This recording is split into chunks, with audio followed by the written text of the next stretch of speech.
इशारा समझना भी अपने आप में एक कला है। इशारा करो और समझने वाला, इशारा छोड़ो, बोल बोल के मर जाओ तो कई लोग नहीं समझते हैं, ऐसे भी लोग हैं। एक गुरुजी अपने चेला को रोज संगीत सिखा, ये संगीत वालों को सिखाना भी तो पड़ता है, वो सीख तो गए लेकिन हमारे हिसाब से सिखाना पड़ेगा। गुरुजी संगीत सिखा, वो चेला इतना बेसुरा कि उसे कुछ समझ ही ना आवे। गुरुजी कहे बोले सा गाओ बेटा, वो कहे पा, एक सा कहे तो वो पा, रे बोले गा, मां कहे तो धा, कोई सुर ही ना समझे, अकल ही ना आवे उसके। गुरुजी कहे तू इतना बेसुरा है, तू समझ ही नहीं सकता। क्यों? तेरे कंठ में सुर ही नहीं है तो तू क्या समझेगा। एक काम कर, तू क्या बोले, तू गा गा के बोल हर चीज को, सारी बातों को गा गा के बोल, और जब गा गा के बोलेगा तो हो सकता है तेरे कंठ में स्वर आ जाए तो तू फिर गाने लग जाएगा। अब उसे गुरुजी ने कहा था महत्वपूर्ण बातों को गा गा के बोला करो तो कंठ में आवाज आएगी, लेकिन वो इतना बेवकूफ, उसने सोचा सारी बातों को गा गा के बोलना है। गुरुजी सो के न उठे रहे, गुरुजी के दरवाजे पहुंच जाए, गुरुजी अब तो उठ जाओ, गुरुजी अब तो नहाओ। उठाने पहुंच जाए 4 बजे। अब बेसुरा आदमी 4 बजे से गाएगा तो गुरुजी का क्या हाल होगा सोचो। पानी लेके खड़ा हो जाए, गुरुजी नहाओ, गुरुजी अब तो भोजन खाओ, भोजन पालो महाराज, गुरुजी अब तो हमें पढ़ाओ। अब फिर शाम को है, गुरुजी अब फिर सो जाओ। दिन भर गावे, दिन भर गावे। अब बेताल आदमी, बेसुरा आदमी, सुर वाला आदमी भी दिन भर गुनगुनाएगा तो जो सुनने वाला रहेगा उसके दिमाग में टेंशन हो जाएगा। दिन भर गुनगुनाता रहता है मच्छर जैसे, भुन भुन भक, बिना मतलब हल्ला मचाता। तो बेताल का आदमी चिल्लाएगा तो क्या हाल होगा। पूरे आश्रम के विद्यार्थी और गुरुजी सब के सब आश्रम छोड़ के गंगा मैया किनारे जाके यहीं रहो, वहां पढ़ने उड़ने नहीं देगा। वो दिन भर झाड़ू लगाएगा, अब गाना गाएगा फालतू का। परेशान हो गए सब लोग। अब वो लगा रहे दिन भर गावे, गाने में इतना दिमाग लग गया, जो दिन भर गुनगुनाता है उसका दिमाग कम काम करता है।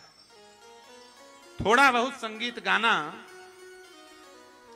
ये नासा के वैज्ञानिक भी मानते हैं कि संगीत से दिमाग फ्रेश होता है, लेकिन तुम दिन भर ईयरफोन लगा करके गाना सुनोगे तो पूरा का पूरा दिमाग ही फ्रेश हो जाएगा, फिर दिमाग ही गायब हो जाएगा। तो फिर दिमाग फ्रेश हो चाहे ना हो, दिन भर गुनगुनाने वाले व्यक्ति की बौद्धिक क्षमता समाप्त हो जाती है। तो उसे पता ही नहीं क्या किया क्या नहीं किया, भगवान जाने कौन सा माचिस मारा, एक चिंगारी निकली और घास फूस की कुटिया में आग पकड़ लिया। अब वो घबरा गया, अब तो मरे, झूठ भी नहीं बोल सकते। क्यों?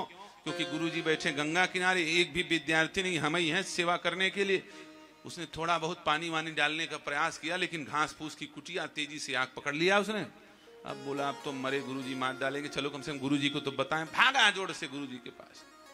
अब गुरुजी ने जैसे ही देखा तो जैसे गिद्धराज जटायु को देख करके रावण घबरा गया, आवत देख कृतांत समाना, फिर 10 कंधर कर अनुमाना, वैसे ही वो चेला को आते देख करके गुरुजी की सांस फूलने लगी। अरे राम, ये राक्षस फिर यहाँ भी आ गया, लगता है यहाँ से छोड़ के भागना पड़ेगा।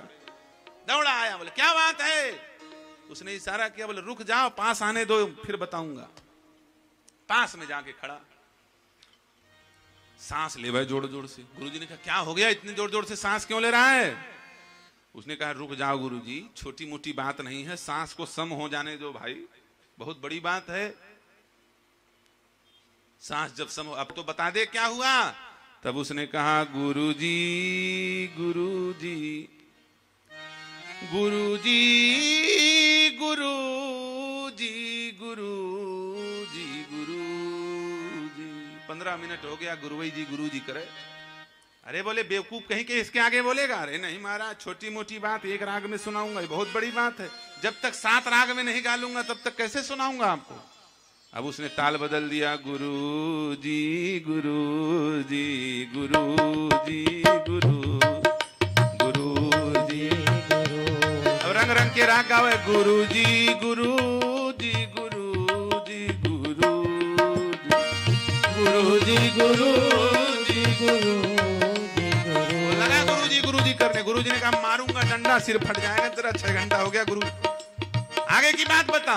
उसने कहा देखो महाराज आपने कहा है, तो गुरु जी ने कहा मैं यही तो बोल रहा हूं कि जल्दी से बोल भी दे, ये भी तो मैं ही बोल रहा हूं, मैंने तुझे गाने बोला। नहीं महाराज हम तो प्रथम आज्ञा मानते हैं, बाद वाली कोई आज्ञा नहीं मानते। अब वो लग गया गुरुजी गुरुजी। जब गुरुजी ने खुद देखा गुरुजी ज्यादा नाराज हो रहे हैं, तब उसने स्केल बदला अपना, फिर वो लग गया गुरुजी कुटिया कुटिया। अब कुटिया में जाके अटका, अब फिर अटक के गाने लग गया कुटिया कुटिया कुटिया गुरुजी कुटिया कुटिया। फिर फंसा रहा गुरुजी कुटिया कुटिया कुटिया।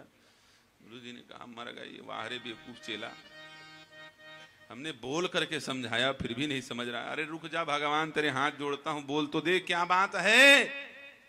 उसने कहा जब आप इतना ही प्रार्थना करते हो तो चलो मैं बोल ही देता हूं। गुरुजी कुटिया में लग गई आग, गुरुजी कुटिया में लग गई आग, गुरुजी कुटिया में लग गई आग, गुरुजी कुटिया में लग गई आग। भागे गुरुजी व्याकुल होकर के कुटिया की तरफ, सब ताप दिया इस बेवकूफ ने। 1 घंटा हो गया गुरुजी और कुटिया बता नहीं सका आग लगी है।